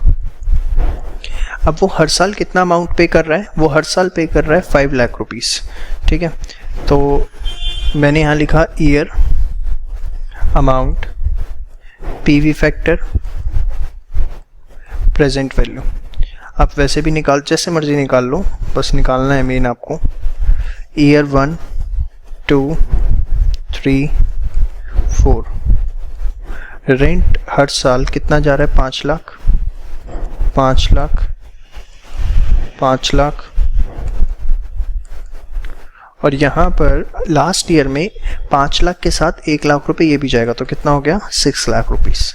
अब आप पीवी फैक्टर निकालेंगे 14.97% से, तो वो मेरे पास गिवन है 0.8698, 0.7565, 0.6580, 0.5724, ठीक है। अब मैं इसको अमाउंट को मल्टीप्लाई करता हूँ तो ये आ रहा है 434,900, 378,250, 329,000 एंड 343,400। तो ये मेरे पास आ गया 1485590, ये आ गई प्रेजेंट वैल्यू ऑफ MLP। अब अगर मैं देखूं फेयर मार्केट वैल्यू वो कितनी है 16 लाख। FMV अगर आप देखते हैं तो दैट इज 16 लाख। हमें दोनों में से क्या लेना है, हमें दोनों में से लोअर लेना है, तो 14,85,590। तो हम एंट्री रिकॉर्ड करेंगे asset under finance lease debit to lessee 14,85 sorry to laser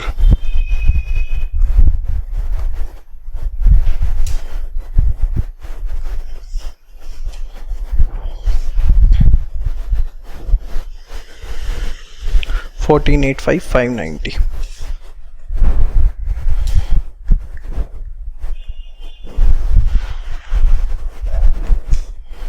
$14,855.90, ठीक है जी। ये आ गया टू लेसर आपके पास। अब मेन बात है कि कैसे हमें इसे प्रिंसिपल और इंटरेस्ट को बाइफरकेट करना है, वो मैं एक एक करके आपके साथ डिस्कस करता हूँ। उसके लिए हमने एक टेबल तैयार करते हैं, पर्टिकुलर्स, प्रिंसिपल इंटरेस्ट इंस्टॉलमेंट या लीज पेमेंट, जो भी आप कहते हो उसे, लीज पेमेंट। अब ध्यान से देखिए ज़रा, सबसे पहले जो आपने असेट को रिकॉर्ड किया वो कितना किया, 14,85,590। तो टोटल प्रिंसिपल जो आपका है, टोटल प्रिंसिपल वो कितना निकल के आता है, 14,85,590, ये निकल के आता है। अब ध्यान से देखिए, सबसे पहले फर्स्ट ईयर जो इंटरेस्ट चार्ज होगा वो इसी अमाउंट पे चार्ज होगा, 14,85,590 का 14.97%। तो अगर मैं करता हूँ 14,85,590 का 14,85,590 14.97%, तो ये आता है 222,392। हाँ, 222,392। अब आप देखिए फर्स्ट ईयर की लीज पेमेंट मेरी कितनी है, 5 लाख रुपए। 5 लाख में से 222,392 मैं इंटरेस्ट पे कर रहा हूँ, तो मैंने प्रिंसिपल की रीपेमेंट कितनी कर दी, 277,607, 277,607। ये ईयर 1 का कमाल है। ईयर 1 के अंदर आपने 5 लाख पे किया, जिसमें आपका इंटरेस्ट इतना था और प्रिंसिपल इतना था। तो जो आपका बैलेंस बचा ईयर 1 के बाद 14,85,590, वो बचा 12,07,982, 12,07,983। ठीक है, अब अगले साल आपको इसी पे इंटरेस्ट देना पड़ेगा, 12,07,983 का 14.97%। समझ में आया, का 14.97%, 180835। चेक कर लें, हाँ जी यही आ रहा है, 180835। प्रिंसिपल आपका कितना है, 5 लाख है, माइनस 5 लाख, तो ये आया 319,164, 319,165 ही ले लेता हूँ मैं इसे। तो ईयर 2 में आपने इतना प्रिंसिपल रीपे किया, तो आपका जो बैलेंस बचा 120,7983, वो बचा 4 × 8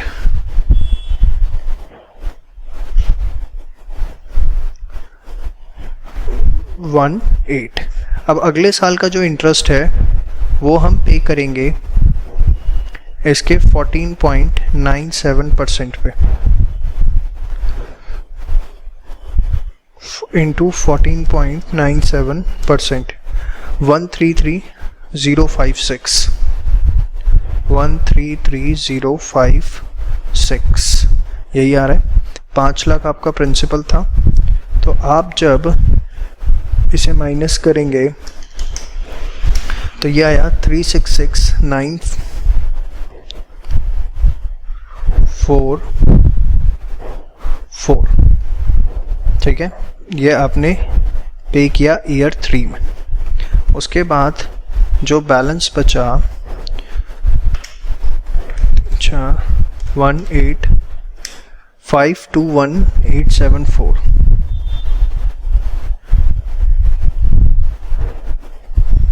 ठीक है जी, अब लास्ट ईयर जो अमाउंट पे होना है वो कितना पे होना है, 6 लाख रुपीस। ऑब्वियसली उसमें सारा का सारा तो प्रिंसिपल होगा ही होगा, तो जो बैलेंस अमाउंट बचेगा वो क्या होगा हमारा, 78125 इंटरेस्ट, 781.2, राउंड ऑफ करने के लिए मैं इसे 6 ले लेता हूँ। तो ये आपका हर साल इतनी इतनी हम प्रिंसिपल पेमेंट कर रहे हैं और इतने इतने इंटरेस्ट। अब देखिए इसको रिकॉर्ड किस तरीके से करना है। एक बार हमारा वर्किंग नोट बन गया, हमने पहले इसे रिकॉर्ड कर लिया। अब देखिए हर साल हम इंटरेस्ट की सबसे पहले एंट्री डालेंगे ईयर 1, और ये आपने देखा हो अगर हायर परचेज में जैसे आप नोट बनाते हैं ये वैसा ही है। ईयर 1 में हमने इतना इंटरेस्ट पे किया 222,392, तो एंट्री डलेगी इंटरेस्ट डेबिट टू, किसको पे करना है अमाउंट, लेसर को, कितना 222,392। ईयरली एक्सपेंस है। अब इसके बाद हमने पेमेंट कितनी करी, lessor debit to bank 5 lakh. अब आप खुद समझिए, 5 लाख आपने पेमेंट करी, जिसमें इंटरेस्ट का भी आपने 222392 पे किया है, तो बैलेंस जो है वो ऑटोमेटिकली कहाँ से रिड्यूस हो रहा होगा, जी हाँ एकदम सही कह रहे हैं आप, कहाँ से, प्रिंसिपल से। फिर ईयर 2 के अंदर हम क्या करेंगे, एंट्री डालेंगे 180835 से, इंटरेस्ट डेबिट टू लेसर कितने से, 180835, यही था आपका। तो आपका क्या होगा यहाँ पर, लेसर डेबिट टू बैंक कितना, 180835, सॉरी ये इतने से नहीं होगा, कितने से होगा ये, 5 लाख से पूरे, जिसमें 180835 इंटरेस्ट में रिड्यूस हो गया और बाकी जो है आपका कहाँ रिड्यूस हो गया, प्रिंसिपल के अंदर। ईयर 3 के अंदर अगर आप देखेंगे 133056 आपका इंटरेस्ट है, ईयर 3। तो इंटरेस्ट डेबिट टू लेसर 133056,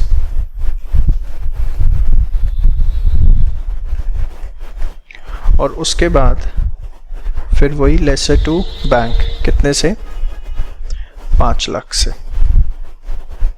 तो हर साल इंटरेस्ट पेमेंट होती जा रही है, ईयरली एक्सपेंस हम बुक करते जा रहे हैं, और रेस्ट ऑफ द अमाउंट जो है वो हमारा कहाँ से कम होता जा रहा है, ईयर 4 में प्रिंसिपल में से। इंटरेस्ट डेबिट टू लेसर 78126, और इसके बाद लेसर टू बैंक 78126, ठीक है जी। तो ये आपने अकाउंटिंग करी किसकी बुक्स में, लेसी की बुक्स में। और आप देखिए मैंने क्या किया था, every lease payment will be bifurcated into principal and interest. तो आपको समझ में आ गया कि हमने किस तरीके से उसे बाइफरकेट किया, इंटरेस्ट में और प्रिंसिपल में। ये आपने अकाउंटिंग करी है किसकी बुक्स में, ये अकाउंटिंग हमने करी है लेसी की बुक्स में। अब आती हैं बुक्स ऑफ लेसर। अच्छा, डेप्रिसिएशन जो चार्ज करना है वो आप अपना, आपको उसकी एंट्री पता ही है, उसमें कोई दिक्कत नहीं है। अब आती है बुक्स ऑफ लेसर कि वो किस तरीके से डील इन की जाएंगी। देखिए बुक्स ऑफ लेसर के अंदर वो एक तरह से असेट को सेल आउट कर रहे हैं, ठीक है। तो क्या एंट्री डालेंगे, लेसी से पैसा लेना है, वो डेटर बना दिया, lessee debit to asset given under finance lease. Asset को हमने कहाँ दिया, फाइनेंस लीज में, ठीक है जी। और यहाँ पर ये जो एंट्री होगी वो किससे होगी, that will be present value of net investment, sorry present value of gross investment, जिसको हम नेट इन्वेस्टमेंट भी बोलते हैं, फेयर मार्केट वैल्यू भी बोलते हैं, या कॉस्ट ऑफ असेट भी बोलते हैं यहाँ पर। और उसके बाद यहाँ भी every year receipt will be bifurcated into principal and interest. हर साल की रिसीट को हम प्रिंसिपल एंड इंटरेस्ट में बाइफरकेट करेंगे, ठीक है।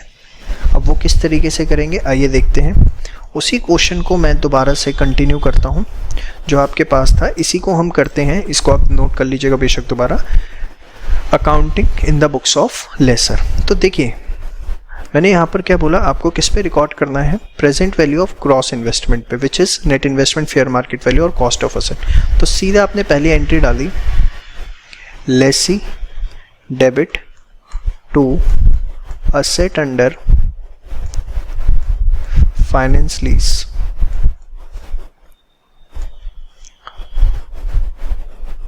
क्या होगा बताइए, कितने से? 16 लाख रुपए की है वैल्यू। यहाँ अंडर फाइनेंस लीज लिखना जरूरी नहीं है, सिर्फ आप असेट भी लिखते हैं तो भी बात बन जाएगी, ठीक है। 16 लाख रुपीज से हो गया। अब हमें क्या करना है, हर ईयर की पेमेंट को बाइफरकेट करना है, किसमें? इंटरेस्ट के अंदर as well as principal amount के अंदर। तो ध्यान से देखिए, ईयर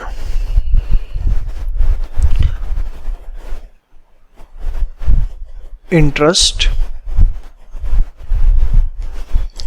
प्रिंसिपल टोटल। पहले साल की अगर मैं बात करूं, फर्स्ट ईयर, आपको इंटरेस्ट कितने पे मिलेगा?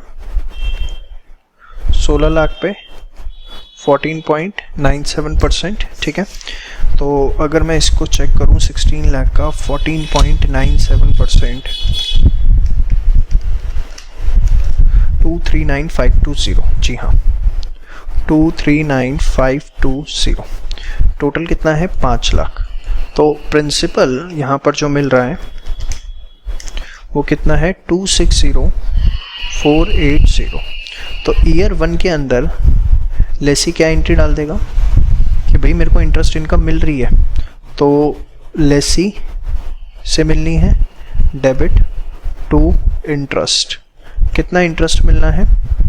239520, 239520, यही इंटरेस्ट मिलना है, ठीक है। और उसके बाद क्या होगा, हम पेमेंट कर देंगे बैंक से, इसको रिसीव होगा तो bank account debit to lessee, कितने से? 5 लाख, 5 लाख। समझ में आया?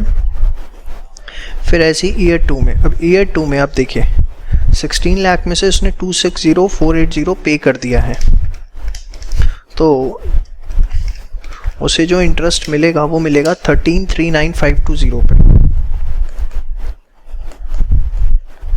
इसमें मिलेगा कितना? 14.97%, ठीक है। तो इसका 14.97% इंटरेस्ट 200,526। टोटल यहाँ पे कितना है? 5 लाख माइनस 5 लाख, तो ये आ गया 299,474, ठीक है। तो इस साल क्या होगा बताइए, ईयर 2, सेम वे, बस अमाउंट चेंज हो जाएगा, जी हाँ। लेसी डेबिट टू इंटरेस्ट कितना? 200,526, 200,526, और फिर पेमेंट हो जाएगी बैंक डेबिट टू लेसी, कितना? पूरी 5 लाख, 5 लाख पेमेंट रिसीव हो गई। फिर ईयर 3 के अंदर अब 1339,520 में से 299,474 माइनस कर देंगे तो कितना बचा? 10,400,46 का 14.97%, 155,694, 155,694, 5 लाख है यहाँ पर। तो आप इसी तरीके से करते रहेंगे, उसमें कुछ भी ऐसा नया नहीं है, आप देख सकते हैं। तो दिस विल बी 344,306, यही आ रहा है भाई। ईयर 4, अब आपने 10,400,46 में से 344,306 प्रिंसिपल हो गया, तो ये कितना बचा? 695,740। अब देखिए लास्ट ईयर के अंदर यहाँ पर सिर्फ देखो, आप समझो 5 लाख तो इंस्टॉलमेंट आनी है, 1 लाख गारंटीड रेजिडुअल वैल्यू आनी है। बस इसमें एक चेंज ये है जिसकी वजह से मैं आपको एक क्वेश्चन करवा रहा था। रेजिडुअल वैल्यू 3 लाख है जिसमें से 1 लाख गारंटीड है, तो अनगारंटीड रेजिडुअल वैल्यू कितनी है? 2 लाख। जो अनगारंटीड रेजिडुअल वैल्यू है वो भी तो लेसर को रिसीव होती है, चाहे खुद ही होती है। तो 6, यहाँ पर कितना आ गया आपका? 8 लाख, जिसमें से जो प्रिंसिपल हुआ 695740 और ऑटोमेटिकली जो बैलेंस है वो हमारा क्या निकल आएगा? Interest, that is 104260।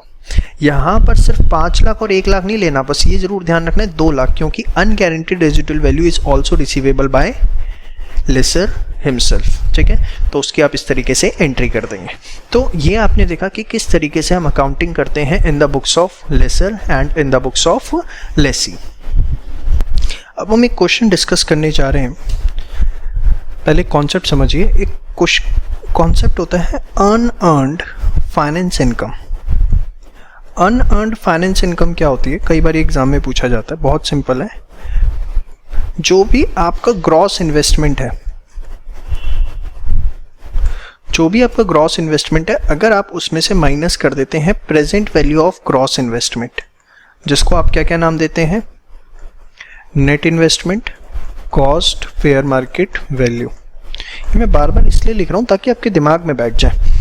इन दोनों का जो डिफरेंस है उसी को हम अनअर्न्ड फाइनेंस इनकम कहते हैं। कई बार ये क्वेश्चन एग्जाम में पूछा जाता है। एक एग्जांपल मैं आपको करवाता हूँ।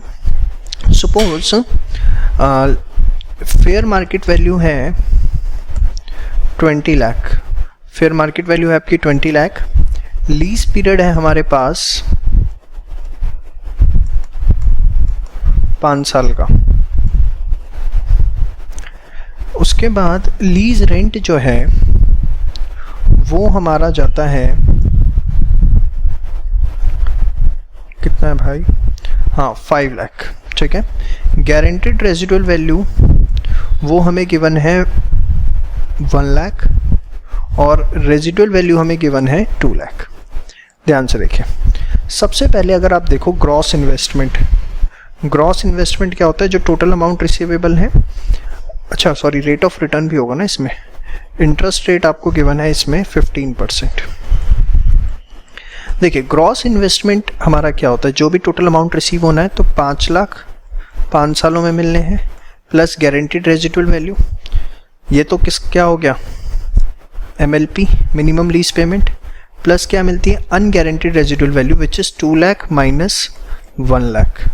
तो ये आपका कितना आ गया? 27 lakh which is gross investment. ठीक है। अब हम क्या करते हैं? Present value of gross investment निकालेंगे। ठीक है, जो कि आपको पता है किसके इक्वल होती है? फेयर मार्केट वैल्यू की। तो आपको निकालने की ज़रूरत ही नहीं है, आप सीधे FMV लोना कितना है? 20 लाख। आप इसकी प्रेजेंट वैल्यू भी निकालोगे तो भी वो आपको सेम ही आनी। तो अब यहाँ पर जो आपका अनअर्न्ड फाइनेंस इनकम है वो आपकी कितनी आ गई? 7 लाख। ठीक है जी। बट अगर हम एक बार चेक करें कि present value of gross investment क्या सही में ये आ भी रही है, चलिए चेक कर लेते हैं। ओहो,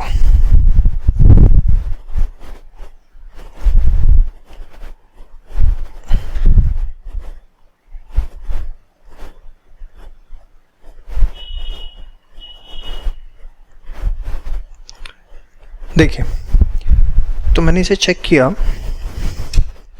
ईयर 1 2 3 4 5, अमाउंट कितना है जी? 5 लाख 5 लाख 5 लाख 5 लाख और लास्ट ईयर में कितना है? 7 लाख। PV फैक्टर कितने % से लेने हैं? 15% से लेने हैं। सो 1 डिवाइडेड बाय 1.15, 0.8695, 0.7561, 0.6575, 0.5717, 0.4971, ठीक है। अब इसको मैंने अमाउंट को निकाला 5 लाख इंटू 0.8695, 434,750, ठीक है। 5 लाख इंटू 0.7561, 378,050, ठीक है। 5 lakh into 0.6575, 328,750, 0.5717 into 5 lakh 285,850, 0.4971 into 7 lakh 347,970। अब आपने इसका टोटल किया और आपने कहा सर आपने तो गलत पढ़ा दिया, 434750, 378050, 328,750, 285,850, 347,970। अब अगर आप देखो तो ये कितना आ रहा है, 1775,370। Present value of gross investment आपकी कितनी आ रही है, 1775,730, which is not equal to fair market value. जी हाँ, यही मैं आपको बताना चाह रहा था। Net present value of gross investment is net investment which is equal to cost, और cost is generally fair market value. अब जरा इस चीज से पर्दा उठा लीजिए। अभी तक मैं आपको इन चीजों में डिटेल में इसलिए नहीं लेके जा रहा था, कंफ्यूज हो जाते हैं वहां पे खामखा। अगर क्वेश्चन में फेयर मार्केट वैल्यू गिवन है, कॉस्ट गिवन नहीं है, cost generally fair market value के इक्वल होती है, बट ब्लाइंडली आपको विश्वास नहीं करना कि आपका fair market value he present value of gross investment होगी। ये आपका हो गया कट।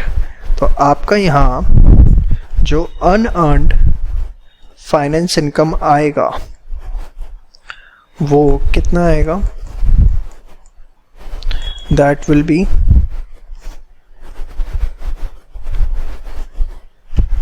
27 लाख माइनस 1775370,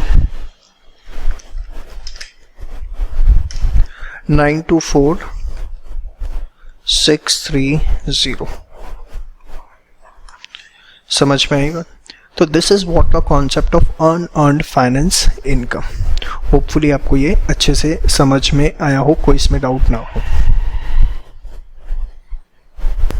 आपको बस इतना सा ध्यान रखना है कि present value of gross investment is net investment is equals to cost. ये तो होगा इज जनरली, मतलब अगर फेयर मार्केट वैल्यू गिवन है तो आप एक बार चेक कर लो। बात समझ में आई? जैसे इस क्वेश्चन में मैंने आपको फंसा दिया। समझ में आया? चलिए अब हमारा नेक्स्ट टॉपिक है सेल एंड लीज बैक।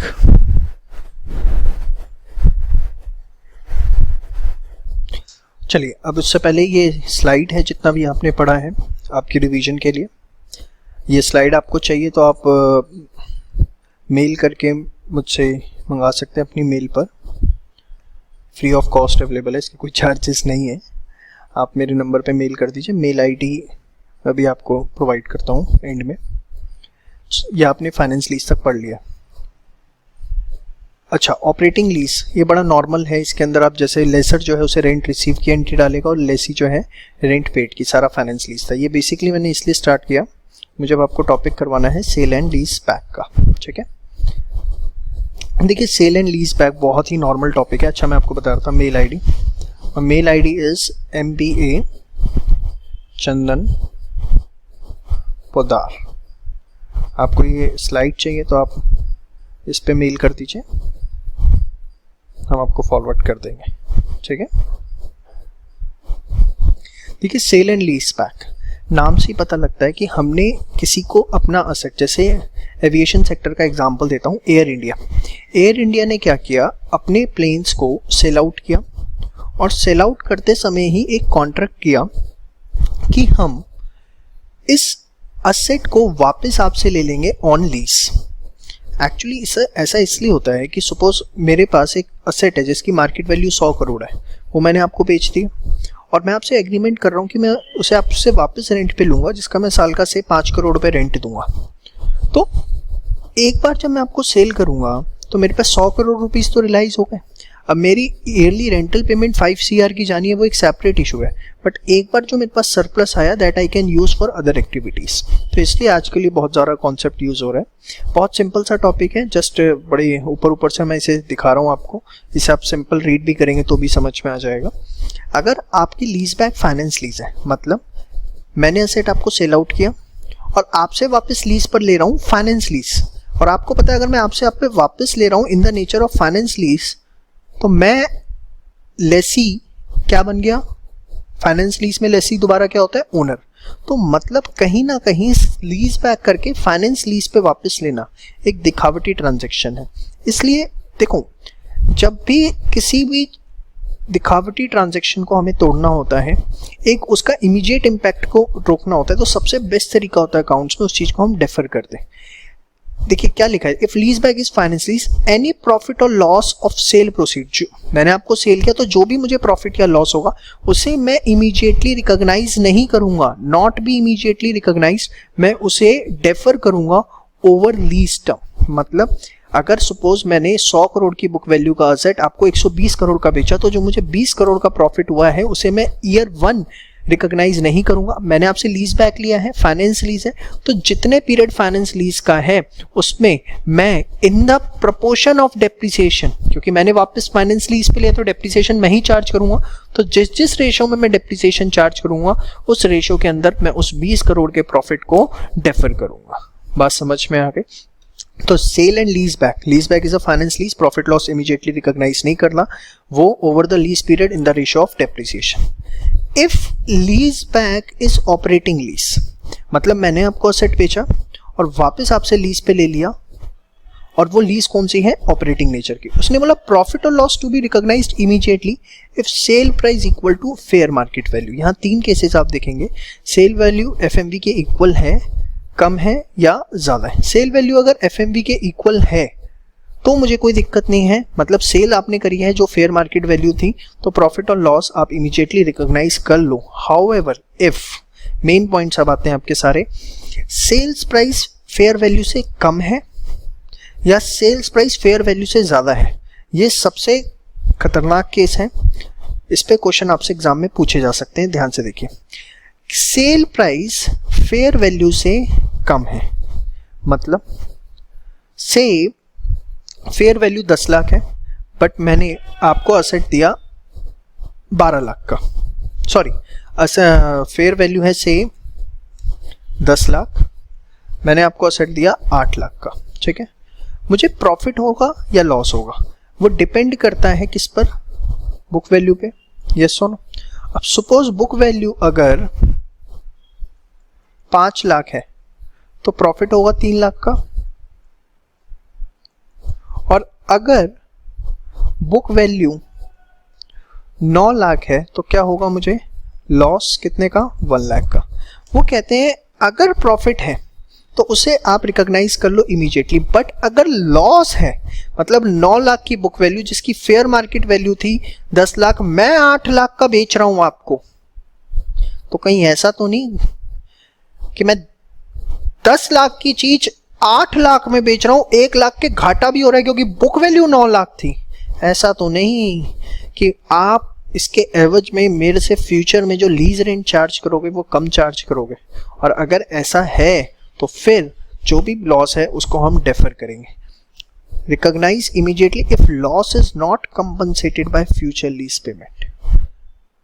समझ रहे हो आप इसको? 10 लाख क्या है, FMV, book value 9 lakh, sales value 8 lakh, loss कितने का हुआ, 1 लाख।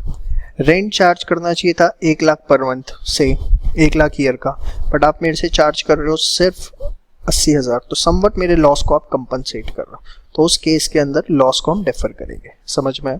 ये आप पहले ये 3 केसेस मैंने दिए हैं, आप इसको पढ़िए, इसको आप नोट कर लीजिए, इसका पिक ले लीजिए, ठीक है। और इसके बाद इसका सॉल्यूशन आप देखिए नेक्स्ट पेज पर मैंने आपको प्रोवाइड किया है कि आपका सॉल्यूशन मैच हो रहा है। चलिए इसके बाद आगे बात करते हैं, सेल्स प्राइस फेयर वैल्यू से ज्यादा है। इसका मतलब समझे आप, सेल्स प्राइस फेयर वैल्यू से ज्यादा है। से फेयर वैल्यू 10 लाख है, सेल्स प्राइस 12 लाख है, ठीक है। अब ध्यान से देखिए, बुक वैल्यू केस 1 10 लाख है, प्रॉफिट कितने का हो रहा है? 2 लाख रुपए का।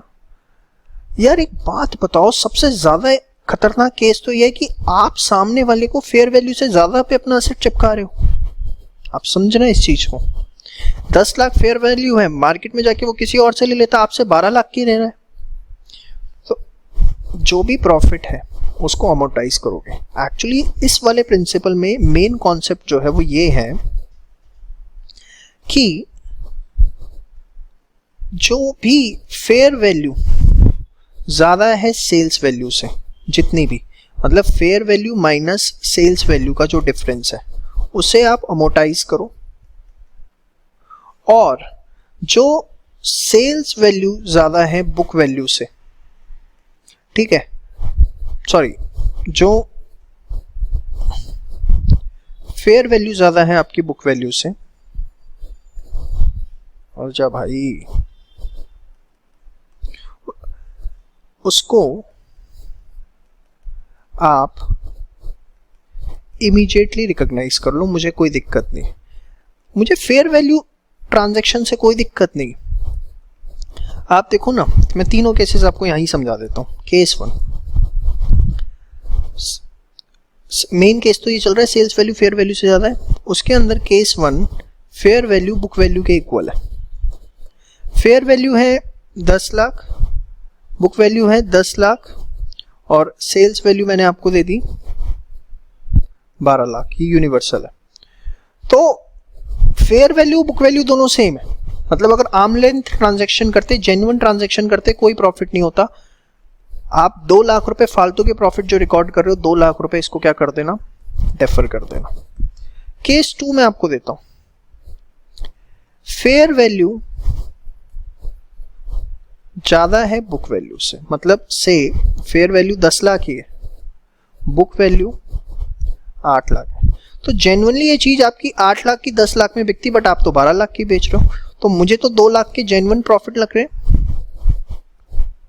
उसे आप रिकॉग्नाइज कर लो। That is fair value minus book value. ये मैंने किया 10 लाख माइनस 8 लाख। बट जो फेयर वैल्यू से एक्सेस आप कमा पा रहे हो, दैट इज अगेन 2 लाख, वो है 12 लाख माइनस 10 लाख के प्रॉफिट, उसे आप क्या कर दोगे, डेफर कर दोगे। समझ में आई बात? केस सी, ये सबसे खतरनाक है, फेयर वैल्यू बुक वैल्यू से भी कम है। यहां तो और खतरनाक सिचुएशन कर रखी है, से आपने फेयर वैल्यू रख रखी है उसमें 6 लाख, बुक वैल्यू है 8 लाख, और आप उसे सेल कितने में कर रहे हैं, 12 लाख में। आप समझना, प्रॉफिट आपको देखने में हो रहा है कितने का, 4 लाख। अरे जेन्युइनली तो ये चीज आपकी बिकनी 6 लाख की चाहिए थी, मतलब लॉस होना चाहिए था कितने का, 2 लाख। पहले तो आप इसे रिकॉग्नाइज करो इमीडिएटली, आर्म लेंथ ट्रांजैक्शन। अब जो फालतू है, मतलब 6 लाख की चीज 12 लाख की गई, मतलब प्रॉफिट आप ले आओ 6 लाख का, जिसको आप क्या करो, डेफर। तो अल्टीमेटली लॉस और प्रॉफिट को देखोगे तो फिगर वहीं 4 लाख की पहुंच रही है, बट कितने तरीके से पहुंच रही है, arm length transaction, genuine transaction दिखानी है। फेयर वैल्यू से ज्यादा पे कैसे बिक गया, फेयर वैल्यू से जितना एक्सेस है सब डेफर किया जाएगा, फेयर वैल्यू से बुक वैल्यू को कंपेयर करो, और जो भी प्रॉफिट और लॉस है उसे इमीडिएटली रिकॉग्नाइज करो। This exactly the concept is, आप देख सकते हैं पूरा का पूरा, आप इसे पढ़ के देखिए, और ये आपका क्वेश्चन है जिसे आप सॉल्व करेंगे। तो ये था हमारा AS19, होपफुली आपको पसंद आया।